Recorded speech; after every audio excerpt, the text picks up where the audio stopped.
nanti pasti kan sel sperma jadi tidak bisa dikeluarkan ya, tidak Mm-mm. yang sudah diproduksi akan tetap dalam badan.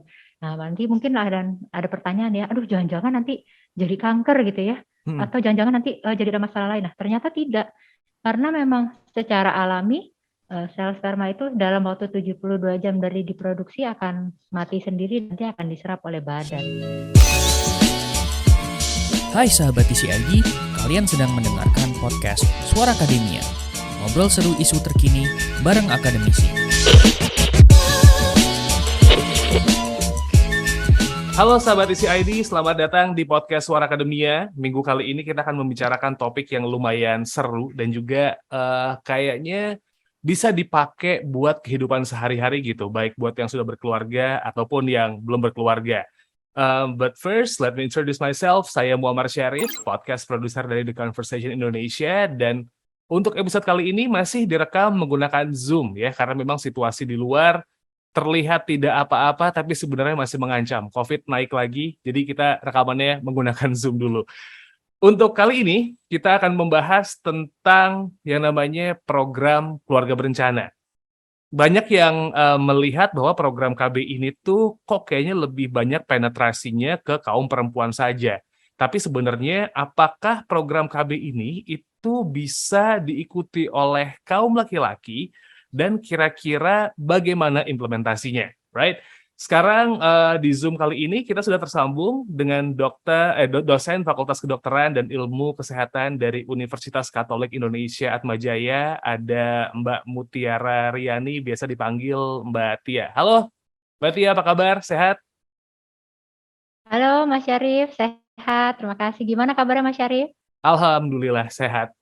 Semoga sehat terus sih ya. Harus ya kita berdoa supaya sehat terus. Amin. Anyway, kegiatan sehari-hari nih, Mbak, lagi sibuk ngapain aja kalau boleh tahu? Ngapain ya Mas? Ya ngajar.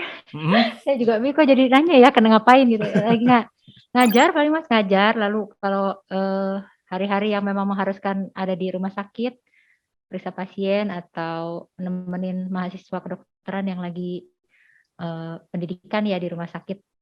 Oke, baik. Mungkin langsung ke pertanyaan pertama kali ya, Mbak Tia nih. Kalau kita berbicara soal yang namanya program KB gitu, biasanya kan memang yang mengikuti itu mostly wanita ya. Kalau dilihat dari datanya, yang memang sempat diangkat sama theconversation.com juga dari beberapa artikel gitu, partisipasi wanita sudah lumayan tinggi nih. Udah di atas 60% gitu. Sedangkan pria sendiri di tahun 2020 cuma 4,4% gitu. Nah, sepenting apa sih sebenarnya partisipasi pria di program KB ini, Mbak, kalau boleh tahu? Ya Mas Syarif, mengenai program KB ini sendiri ya, sebenarnya Hmm. kembali lagi ke filosofinya program KB ini. Itu program yang memang ditujukan untuk merencanakan sebuah keluarga ya, baik merencanakan kehamilan, kapan dia mau mulai hamil, atau bahkan mengatur jarak anak. Sebenarnya filosofinya kan seperti itu ya, dan tentu kalau membentuk keluarga, pastikan selain istri harusnya juga ada suami gitu. Dan program KB ini tentu saja ditujukannya selain buat istri, tentu juga buat suami. Tapi memang betul tuh seperti yang Mas Syarif bilang bahwa partisipasinya masih banyak perempuan gitu, seolah-olah bebannya ada di pundak perempuan, padahal kan seharusnya tidak perlu seperti itu. Memang sih banyak ya yang bisa menyebabkan seperti itu, karena faktor di masyarakat itu banyak yang bilang ya yang KB perempuan aja gitu, atau mungkin metodenya aja yang mungkin belum dikenalkan lebih luas. Jadi kalau kata pepatah, tak kenal maka tak sayang kan ya. Oke.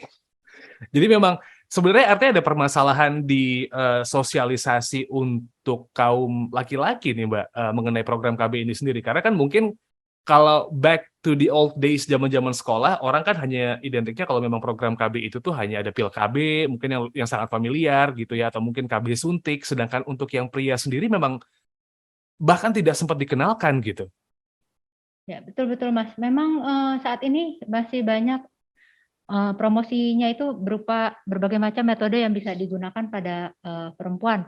Padahal bagaimana kita tahu sebenarnya ada juga tuh metode-metode yang bisa digunakan oleh laki-laki.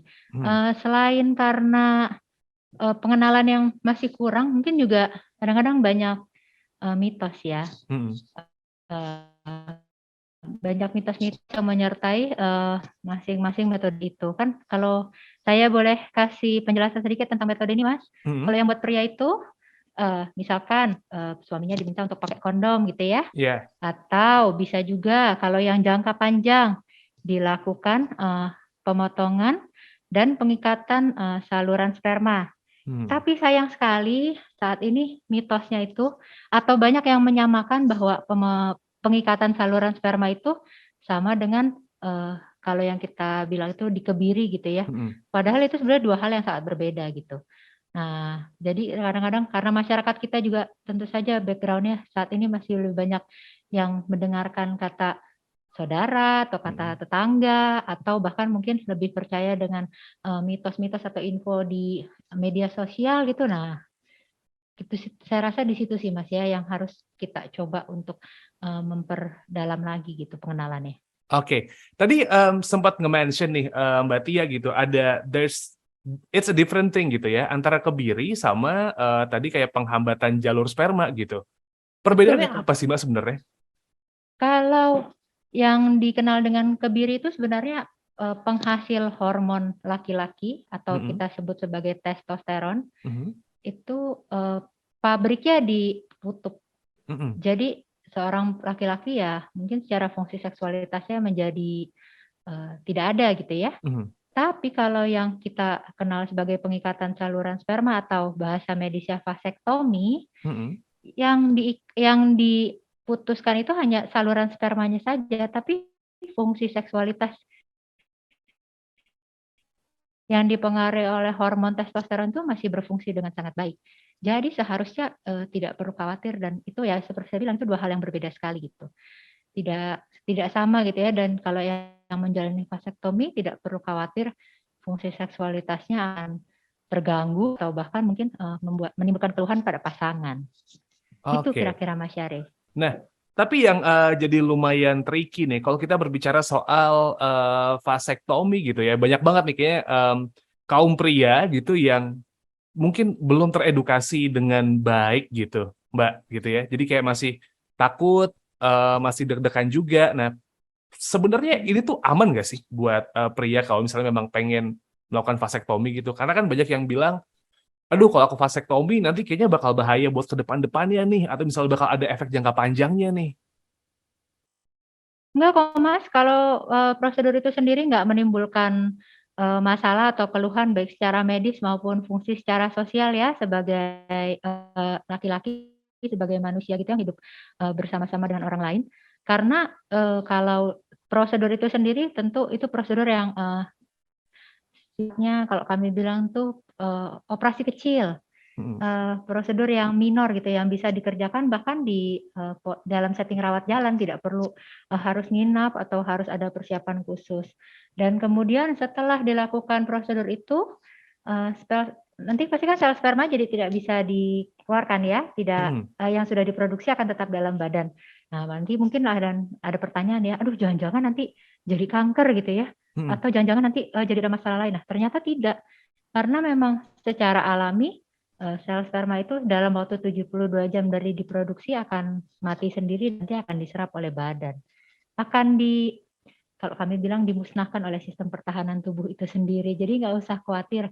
Dan secara fungsi seksualnya itu juga tidak akan ada gangguan. Sudah ada Mas yang meneliti dari setting masyarakat Indonesia gitu. Jadi di situ juga terbukti tidak ada keluhan yang secara berarti dialami oleh orang-orang yang menjalani prosedur vasektomi ini. Oke, jadi memang sebenarnya ini adalah salah satu metode yang aman gitu ya. Tapi ini jadi pertanyaan juga gitu, Mbak Tia. Is it the last option? Ini bisa nggak sih diambil jadi kayak pilihan pertama gitu? Kalau misalnya memang ada keluarga yang pengen kayaknya diprogram dulu deh, nggak mau punya anak dulu deh. Is it okay to be the first options gitu buat dipakai vasektomi atau malah ini malah jadi opsi yang terakhir gitu? Nah, kalau mengenai metode keluarga berencana itu sendiri ya Mas, sebenarnya kan itu ada yang sifatnya jangka panjang, lalu ada yang sifatnya jangka pendek, sifat yang bisa kembali atau reversible dan yang tidak bisa kembali atau irreversible. Memang secara teori di atas kertas secara ilmu pengetahuan jika seorang laki-laki sudah memutuskan untuk melakukan prosedur vasektomi, bisa secara teori untuk disambung kembali, tapi itu perlu maksudnya perlu lebih banyak pendekatan ya dalam tata laksana untuk menyambung kembali saluran yang sudah dipotong itu atau diikat. Karena ya bagaimanapun itu merupakan prosedur yang cukup rumit untuk menyambung kembali hal yang sudah diikat atau diputus oleh kita, gitu. Oke. Tapi secara pengetahuan itu bisa dilakukan dan bukan hal yang mustahil untuk disambung kembali. Tapi kalau seorang laki-laki dan perempuan yang sudah berkeluarga memutuskan menunda dulu, nah saya rasa mungkin lebih bijak untuk mengambil metode yang sifatnya mungkin jangka pendek atau reversible gitu ya, yang bisa menjadi opsi pertama. Karena pada prinsipnya vasektomi itu sebenarnya masuk ke dalam metode kontrasepsi yang mantap gitu, dalam arti ya pengambil keputusan sudah mantap dan tidak ada keinginan yang benar-benar kayak, aduh nanti menyesal nih takutnya pengen sambung kembali begitu. Jadi disarankannya untuk misalnya keluarga yang memang sudah jumlah anaknya cukup, kalau kata pemerintah kan katanya 2 anak cukup ya. Ya, betul. Nah, betul. Terus atau misalnya merasa ini secara ekonomi kayaknya saya mapannya untuk keluarga kecil saja gitu, misalnya 1 atau 2 anak dan memang suami istri sudah yakin, menurut saya ya itu lebih tepat untuk masuk ke dalam kategori kandidat prosedur vasektomi ini. Kalau menurut saya sih begitu, Mas Syarif. Oke, jadi memang tadi seperti yang Mbak Tia mention gitu, ada 2 ya, sebenarnya ada yang bisa di-reversible, ada yang non-reversible gitu. Vasektomi memang mungkin bisa disambungkan lagi secara theoretically, cuman butuh treatment yang jauh lebih panjang dan perhitungan yang memang sepertinya harus lebih mantap gitu ya Mbak ya, kalau yang pengen diambil gitu ya? Betul betul, Mas. Jadi memang itu harus benar-benar mempertimbangkan panjang ke depan ya, Mas, ya. Ya karena pada prinsipnya kan kita menyambung kembali apa yang sudah diputus, kita nggak tahu nih kira-kira bagaimana sih penyembuhan yang kemarin itu, atau saat disambung bagaimana sih penyembuhannya, bisa nggak sembuh dengan baik. Itu kan hal yang sangat rumit, kompleks, sehingga kalau menurut saya memang harus lebih cocok untuk orang-orang atau untuk pasangan yang memang sudah yakin dan sudah mantap untuk tidak mempunyai anak lagi gitu. Oke. Nah, kalau kita berbicara soal orang yang pengen konsultasi nih, mungkin Mbak Tia gitu ya. Ada nggak sih kayak misalnya step-stepnya gitu buat konsultasi pra-operasi vasektomi, atau mungkin kayak misalnya ada layanan konselingnya dulu sebelum akhirnya kayak sang suami ini memutuskan kayaknya oke deh ngambil vasektomi gitu, buat apa ya, lebih mantep lagi lah buat mengambil ini? Kalau sekarang saya tanya dulu sama Mas Syarif, berarti pasangan ini udah yakin gitu mau tidak hamil lagi, ke depannya tidak punya anak lagi, atau dia masih bingung nih Mas, menentukan kira-kira metode apa nih yang paling cocok buat kami gitu? Let's say memang pada akhirnya sudah memutuskan untuk kayak vasektomi deh gitu, buat Oke. buat ditutup gitu saluran dalam Tutup tanda ya, petik gitu oke. ya. Nah, Iya iya. Tentu bisa ya Mas, kan sekarang sudah banyak layanan kesehatan seperti ini ya, kalau misalkan secara lebih spesifik mungkin ke spesialis urologi yang memang mengerjakan vasektomi ini ya, nanti bisa konsultasi kira-kira kayak apa sih gambarannya, apa sih yang dikerjain, dan kira-kira efek yang bisa saya alami apa sih, seperti itu. oke. Tentu dengan konsultasi itu kan jadi lebih yakin ya, bisa berdiskusi seperti itu. Nah, saya rasa ya Mas, kalau misalkan ditanya apakah lebih baik konsul atau konsultasi online atau bertemu tatap muka, nah sepertinya sih lebih enak kalau bertemu atau tatap muka nih antara pasien dengan dokter yang akan melakukan prosedur itu, supaya apa yang mau ditanya atau apa yang mau disampaikan juga bisa tersampaikan. Kadang-kadang kalau online takutnya malah salah tangkep gitu ya, atau malah jadi tidak sesuai apa yang ingin disampaikan gitu. Oke. Jadi memang sebelum pada akhirnya memang melakukan vasektomi, meskipun memang ini tadi Mbak Tia mention adalah operasi yang ringan, bisa rawat jalan gitu ya, tapi mending ada step-stepnya datang ke dokter urologi dulu gitu ya. Habis itu juga mungkin konsultasi kira-kira apa yang harus dilakukan sebelum akhirnya operasi ini berjalan, itu will be good ya Mbak ya?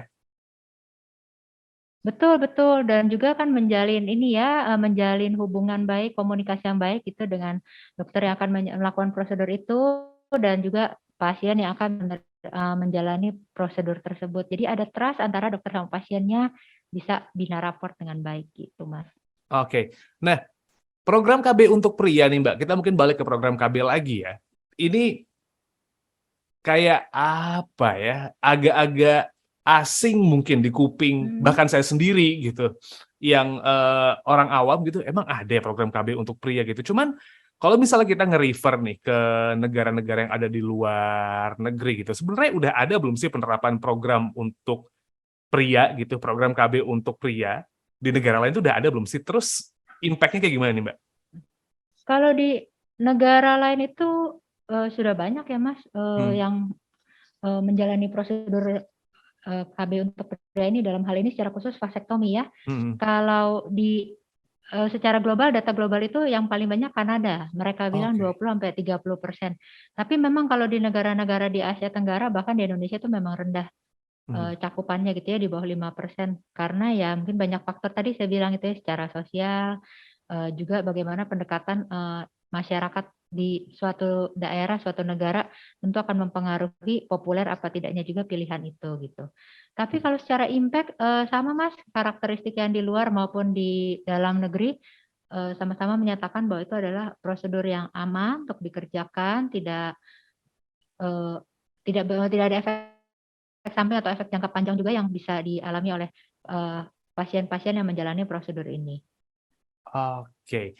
Nah, ini mungkin pertanyaan ajaib saya nih ya, Mbak, ya, gitu. Kadang-kadang kalau misalnya memang, pria itu tuh melakukan vasektomi, emang yang sudah harus mantap gitu kan tadi kan. Bahkan juga Ya? tadi ketika, Mbak Tia nge-mention bahwa ketika, pengen disambung lagi pun itu sebenarnya secara teori bukan hal yang mustahil gitu.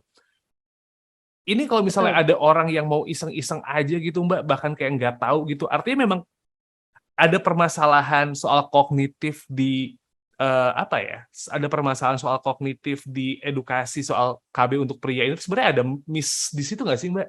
Karena kayaknya vasektomi itu terkesan kayak kebiri gitu loh, Mbak. So, does it really need, apa ya, explanation lebih jelas kah? Karena kayaknya ini tuh masih jadi horor gitu sih, Mbak.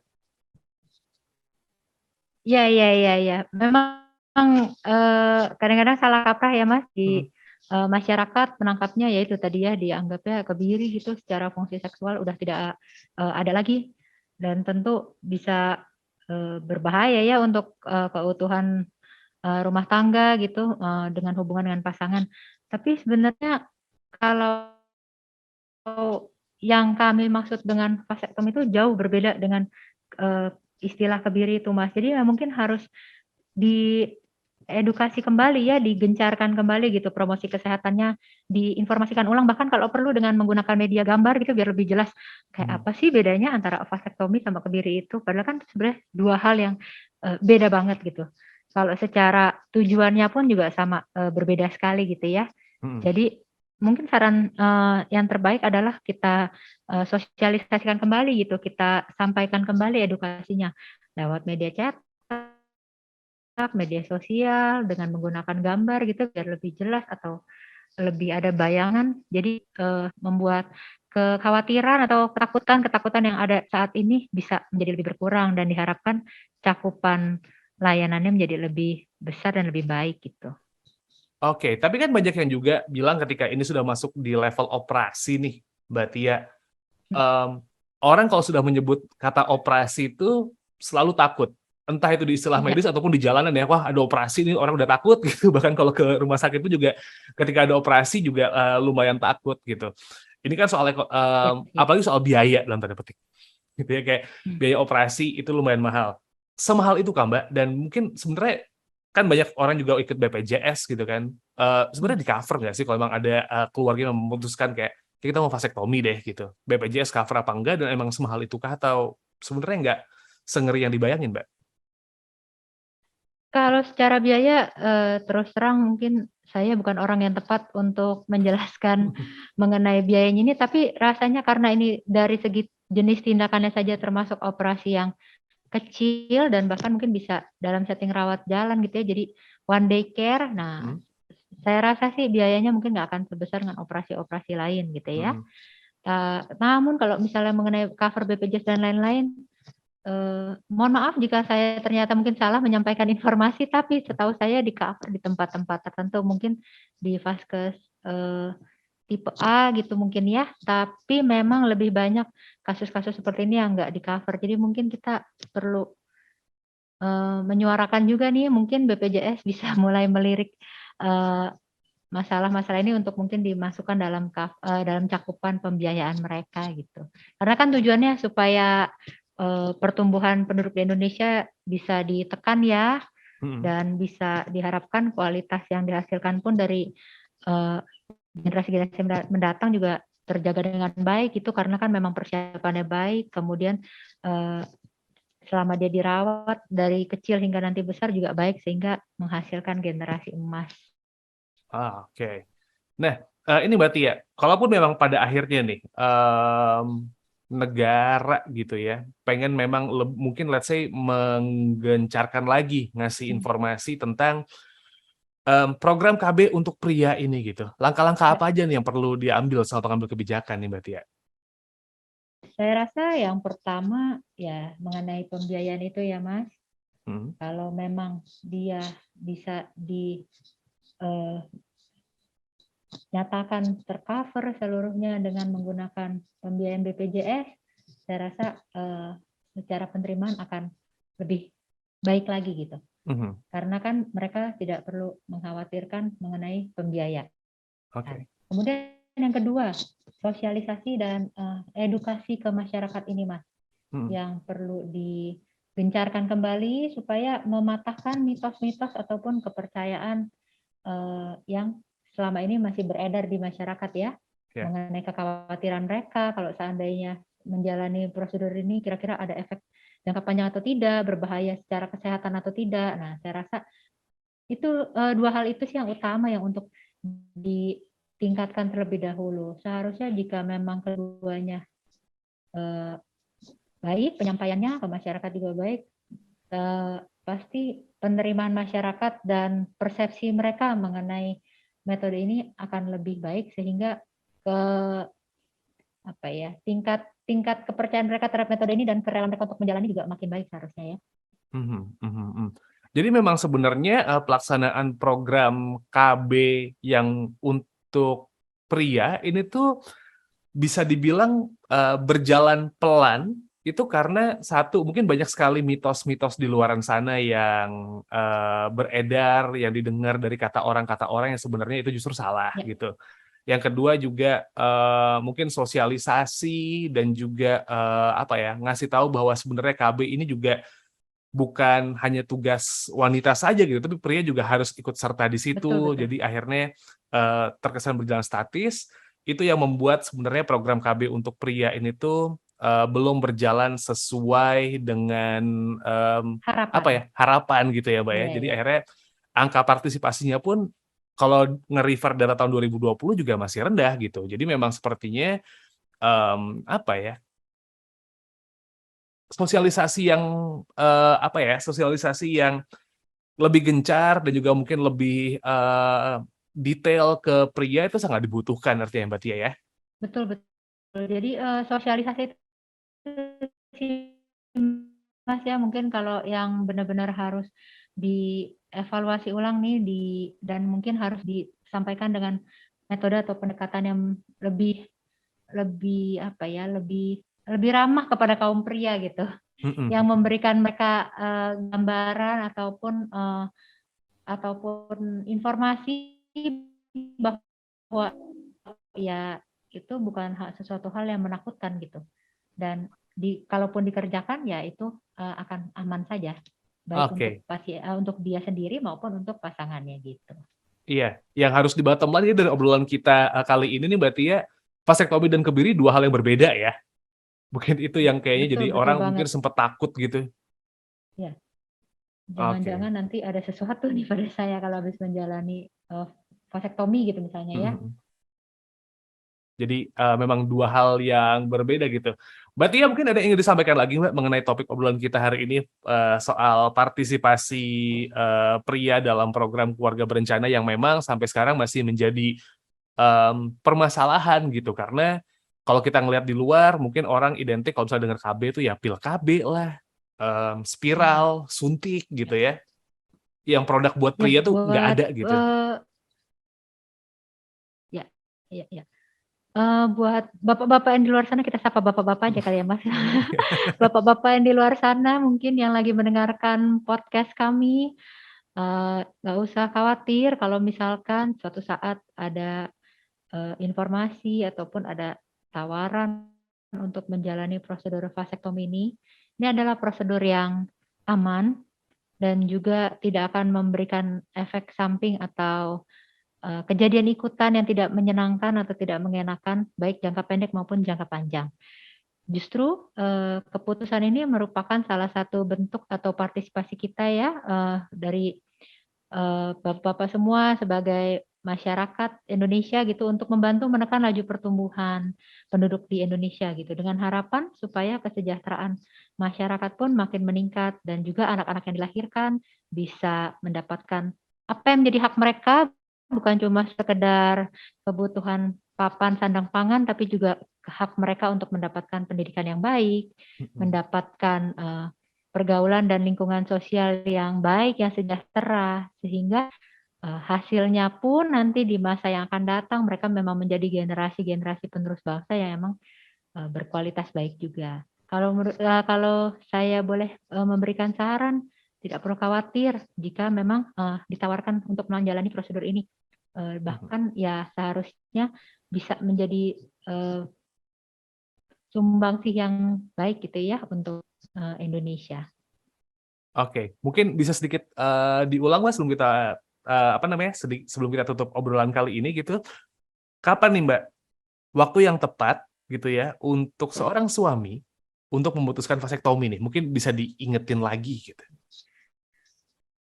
Kalau menurut saya Mas, karena kalau secara medis ini termasuk dalam kontrasepsi yang mantap ya, artinya keputusannya sudah mantap dan bisa mungkin tidak ada tidak ada keinginan untuk mungkin menyambung kembali di masa depan ya, karena ya memang sih kita nggak tahu ya kemajuan ilmu pengetahuan ke depannya bagaimana gitu. Ya waktu yang tepat tuh kalau memang seorang suami dan seorang istri sudah yakin, sudah memang mantap sekali memutuskan untuk tidak memiliki anak lagi gitu. Karena memang secara teori betul bisa saja tuh disambung kembali atau kami bilang rekanalisasi. Nah, tapi memang membutuhkan teknik dan respon yang cukup rumit gitu. Sehingga ya diharapkan jika sudah yakin dengan keputusan itu baru deh menjalani prosedur itu. Iya, dibutuhkan juga diskusi antara pasangan juga ya kalau memang sudah tidak mau menginginkan anak lagi, jadi memang that's the right moment untuk melakukan vasektomi gitu ya Mbak Tia ya.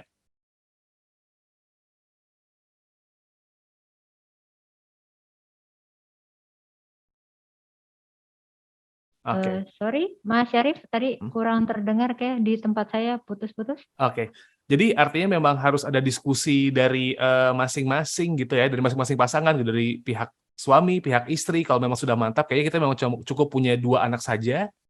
Itu waktu yang tepat untuk melakukan vasektomi gitu ya. Betul Mas. Ya kesepakatan antara suami istri yang paling penting ya, karena mereka yang paling tahu apa yang mereka butuhkan gitu dan layanan seperti apa sih yang paling tepat atau paling cocok untuk mereka berdua, karena kan yang paling tahu keadaannya adalah mereka berdua ya. Oke, jadi intinya adalah mari mungkin sama-sama gitu Mbak Tia ya menyukseskan program KB juga supaya akhirnya jadi lebih nyaman semuanya dan tidak hanya partisipasi wanita tapi juga pria pun juga bisa mengikuti ini ketika memang sudah mantap dengan langkah yang pengen diambil gitu. Kalau begitu, terima kasih Mbak Tia untuk waktunya, sehat-sehat selalu, semoga semua kegiatan lancar dan situasi pandemi COVID Mas Syarif. akan jadi lebih baik lagi. Dan Sobat Isi ID, kalau memang pengen tahu banyak sekali berita-berita yang memang sudah ditulis baik dari akademisi dan juga para editor kami, silakan cek website kami di theconversation.com atau juga bisa follow social media kami di Conversation IDN. Saya Muhammad Syarif sebagai podcast produser. Pamit, kita ketemu lagi di episode Suara Akademia berikutnya.